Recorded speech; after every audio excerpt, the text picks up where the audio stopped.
So here's the thing. Right now, in this exact moment, I have kids playing downstairs. They're doing their little yes. And I have Mr. Soap and Clay outside doing the things that he has to do in order to keep our cars up and running and all of the things. And so I appreciate them doing their things in the places that they are because it gave me time to do this, but you might hear it throughout this. And that's just kind of how we roll around here. Nothing whatsoever to do with the poor or anything else. It's just welcome, Sudzer, to the Soap and Clay world. And I'm going to tell you all about the actual pour and the point of the video in just a minute. But before I do, hello, I am Mrs. Soap and Clay. Let's make stuff.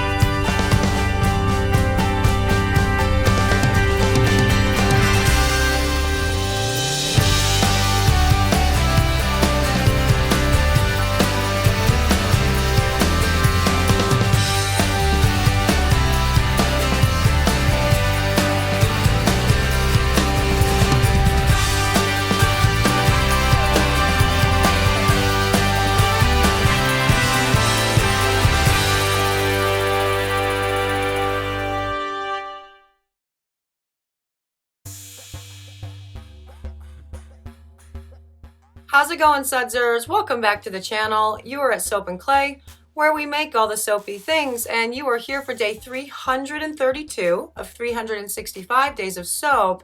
And that in and of itself is taking like, I don't know, a good 12 seconds to say anymore. Remember when it was day one?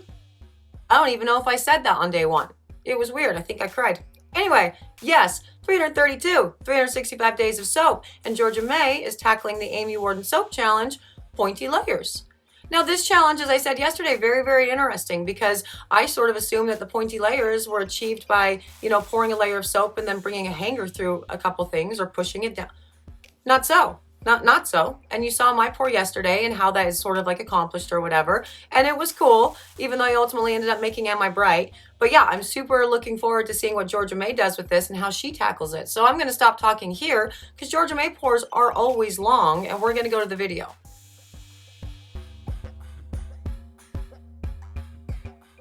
Okay, so I have 22 minutes before I have to get on a stupid board call, which is stupid. Don't ever join boards, especially not HOA boards. Yeah, so I only just have enough time to talk about the Soaprentice's pointy layers, technique for the Amy Warden Soap Challenge thing.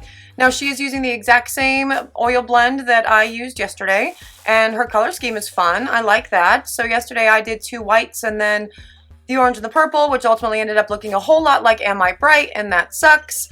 But her colors, I like that. That's nice for sure. Now, remember, with this soap, with this technique, you want to have really, really thin batter. Like really thin batter.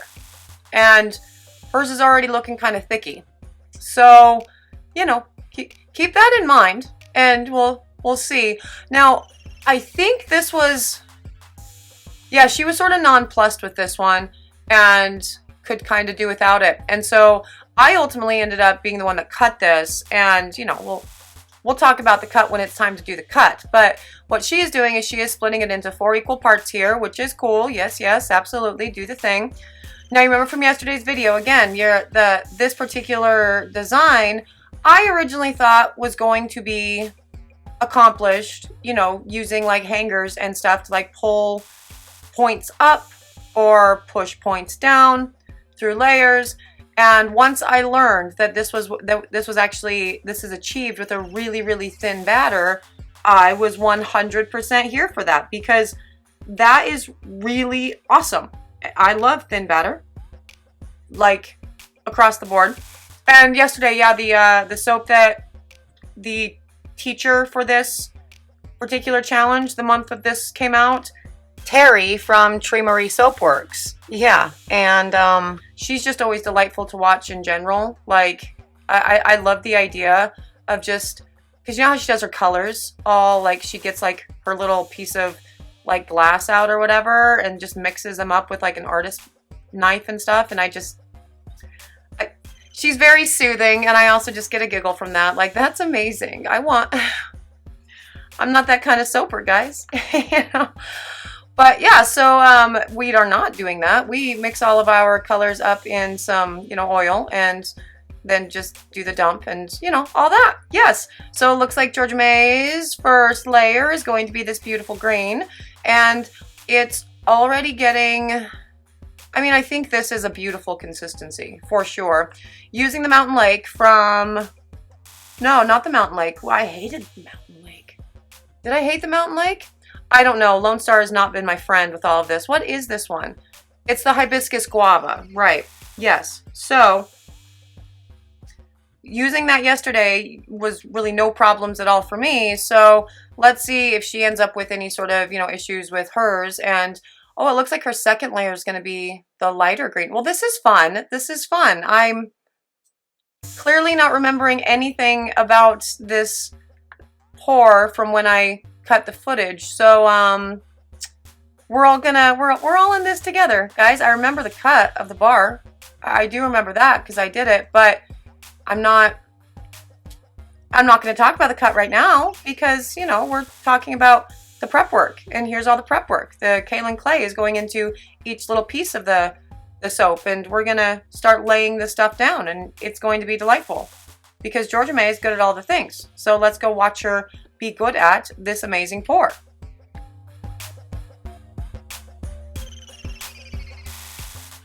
Okay, and on to the pour. Now again, for the first layer, it doesn't really matter how you lay it down, right? Just lay it down and do the thing, and that's awesome. And then you will start wanting to get very close with your nozzles, which is why we use the containers with the long nozzles there for all of the remaining layers. You want to get very close to the surface of the layer underneath and just start gently pouring, very light, but with, you know, fluid movements from one end of the soap mold to the other to lay the other color down. And the idea is, as you are laying it down, it's pushing a little bit of the soap underneath up into a little ridge, right? And then you continue doing that, and the more passes you go over, you know, the exact same spot, the kind of deeper that little point will be. Yes. And then you take the rest of your soap and just gently put it over the rest of, you know, to cover up all of the lower layer. It's all kind of I don't know, it's not really a confusing thing, but it's kind of confusing to describe, kind of difficult to describe. So there's that. So let's watch her put in her light green layer and see what she gets with that. Sorry, I'm kind of distracted. I'm getting messages from my board president asking for things. Don't join HOA boards, guys. It's never any fun. And this is a little bit thicker than,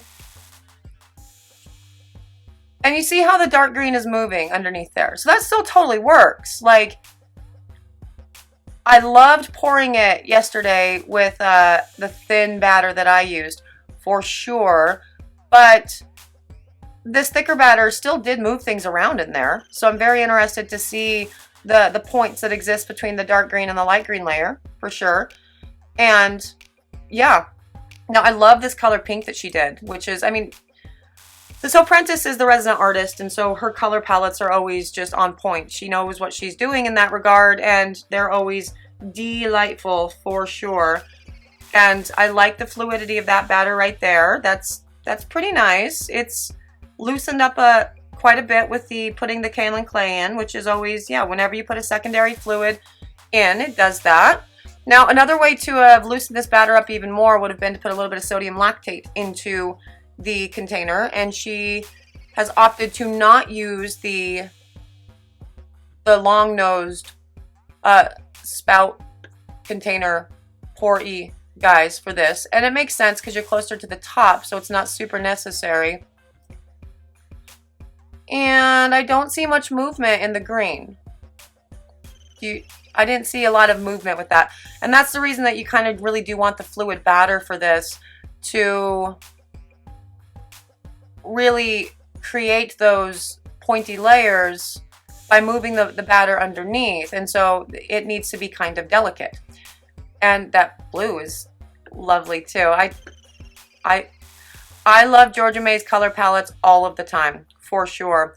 And yeah, no, when I talked to her about this, she sent me a message, and I don't remember what she rated the overall pour, but it wasn't good. And I think she probably didn't rate the scent very good either, because she was like, it got thick. But as you can see, that soap was already thick. So that was an issue more of over mixing the actual soap batter, because the scent isn't even in there yet, right? So again, you can loosen it up just like that, putting the kaolin clay in and the colors. It's going to loosen it up because we're adding a little bit of extra water, adding a little bit of extra oil, all of the things. And then I'm thinking, as she's realizing that this is all going thicker than what the instructions said, yeah, she's doing what I thought was what you were supposed to do for pointy layers, like that. See, you have thick batter, and then you pull up on it, right? You create the layers like that. That made all the sense in the world to me, which was one of the reasons why I never did this pour before, because I'm like, well, I mean, I can do that. That's fine. But doing it this way with the thin batter, oof, yeah, you can still accomplish it exactly this way, but the idea of doing it with a really fluid batter like that made me happy. Oh, and she's going in with a spoon too. She really wants to make sure that this has some pointy layers in it. I love it. That's awesome. I admire her commitment to the craft for sure. But this goes to show you that, you know, there are in fact multiple ways to do pointy layers. And I said it yesterday at the beginning of the video, at the beginning of yesterday's video. I've just said it again. You can also do it this way with, you know, sculpting the tops and pulling things and all of, yeah. But the only reason that I wanted to try this in the first place was because I love thin batter. It is my favorite thing in the whole entire world. And so the idea of doing pointy layers instead of like things that drop down, like drop swirls that just mar the layer underneath, totally here for that. So yes, there's that.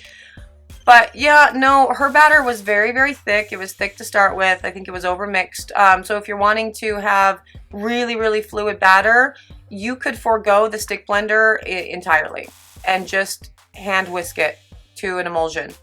For sure. You could totally do that. And this will get put in the oven for C-pop and gel because her colors are absolutely gorgeous and I don't want to lose any of that beautiful vibrancy. So she will be spritzing this with rubbing alcohol, covering it with plastic wrap, and then putting it into the oven, which are steps that we never really show you because we never really show you. I mean, you know what plastic wrap looks like, so all of the things.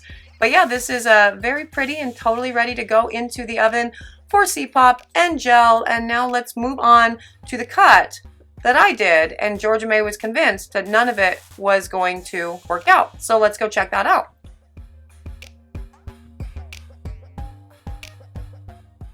Okay, and on to the cut of this beautiful bar of soap, and it really is beautiful. Like it's shiny and pretty and awesome, and she wanted nothing to do with this cut, like nothing whatsoever. She's like, it didn't work, it's not, you know, whatever.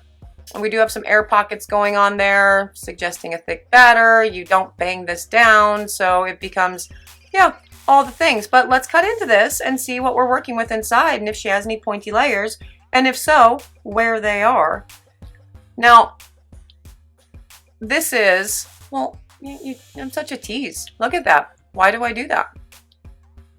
Okay, so this is the problem putting in a heavier soap, that light green layer, over the dark one. It didn't create the teeny tiny pointy lines, did it? It didn't do that. It just sort of pushed, by the force, the dark green around in, I mean, really bars of soap that look like me whenever I'm trying to do layers. So just regular layers, straight layers. So there's that. The pink on the bottom worked a little bit better. And then you saw the top where she took it and like took a spoon and a hanger to it to sort of force the peaks. That works too. that works really well. She could have taken more, yeah, the little points right there in the middle of the bar, that's not, or the middle of the loaf, that's not bad for the dark green and the light green. But yeah, she could have taken a hanger to more points and made them more pronounced and more of them to give them the tiny pointy layers. But I mean, all in all, like the scent, this was my favorite scent across the board for all the ones that we got from Lone Star. All the ones that I bought from Lone Star, this was my favorite. Not just to work with, just to actually smell. It was a delightful blend, this hibiscus guava for sure. And I like that. That's not bad. That green, the light green to the dark green there, that's not bad at all. That's, yeah, that's, but you know, the bar smells nice. It performs beautifully. It's a well-balanced oil blend. I mean, all of it's absolutely gorgeous. Is this something that you would submit to the soap challenge? Yeah, I would. Why not? Totally. Like, that's a beautiful bar of soap, for sure. There are other ways to get pointy layers, and, you know, take that for what it is. And yeah, Georgia May, as usual, beautiful color palette, beautiful soaping. All of the things are super awesome. And I am glad to be done with the Lone Star, for sure. Look forward to moving on to the next fragrance company to test, but that is day 332, the Soaprentice's Pointy Layers. So her color selection and her design process and everything, absolutely beautiful. It was beautiful. And she was at the point where she wasn't fully trusting the process in the final like layer, right? And so she's gonna use the hanger to do the things. And I get it, because like, that didn't make a whole lot of sense to me either, for sure. Her bar is super beautiful. Not a lot of little pointy layers, but still gorgeous, right? So I love them. That hibiscus guava type scent that we used from Lone Star, it was actually good. It performed well. There were no real issues after cut. There was no discoloration. There was no seepage. I think it's 1 of 10 that we tried this month that actually performed the way that I expect them to perform in soap. So for that, Lone Star, I mean, it's a candle supply company, right? But if you're going to also be hitting a market like a soap company market, your fragrances should actually be good for soap making. And I didn't find that to be the case.